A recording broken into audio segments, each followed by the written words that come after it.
timing way, Pak Caretaker. Ini peringatan tahap 1. Peringatan tahap 1. Besok ketong akan segel kantor bupati. Semua akses masuk kantor bupati ketong akan tutup.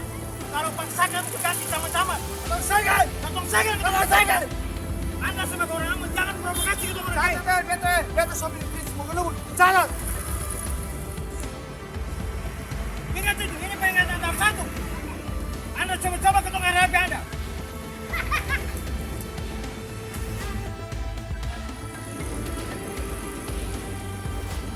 Oke. Pernyataan siap.